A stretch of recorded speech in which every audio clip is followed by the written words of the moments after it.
ঈদের নামাজ পড়ার সঠিক নিয়ম। ঈদের নামাজে যাওয়ার আগে অবশ্যই আমার এই ভিডিওটি দেখবেন। ইনশাআল্লাহ ঈদের নামাজ নিয়ে আপনার কোনো পেস লাগবে না।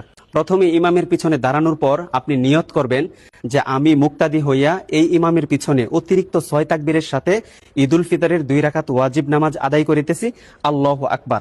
তো ইমাম সাহেব আল্লাহু আকবার বলে হাত বাঁধবেন, আপনিও ইমাম সাহেবের সাথে আল্লাহু আকবার বলে হাত বাঁধবেন।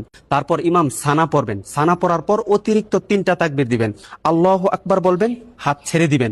দ্বিতীয় তাকবীর আল্লাহু আকবার বলবেন, হাত ছেড়ে দিবেন। তৃতীয় তাকবীরের মাথায় আল্লাহু আকবার বলে হাত বেঁধে নিবেন। তারপরে ইমাম সাহেব সূরা ফাতিহা এবং অন্য আরো একটি সূরা মিলিয়ে রুকু সিজদা কমপ্লিট করে দ্বিতীয় রাকাতের জন্য দাঁড়াবেন। দ্বিতীয় রাকাতে দাঁড়ানোর পর ইমাম সাহেব প্রথমে সূরা ফাতিহা এবং অন্য আরো একটি সূরা মিলাবেন। সূরা মিলানোর পর রুকুতে যাওয়ার পূর্বে অতিরিক্ত আরো 3টা তাকবীর দিবেন।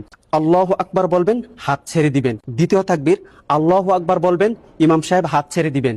তৃতীয় তাকবীর আল্লাহু আকবার বলবেন, হাত ছেড়ে দিবেন। চতুর্থ তাকবীরের মাথায় ইমাম সাহেব আল্লাহু আকবার বলে ডাইরেক্ট রুকুতে চলে যাবেন। রুকু সিজদা কমপ্লিট করে ডানে বামে সালাম ফিরিয়ে নামাজ শেষ করে দিবেন।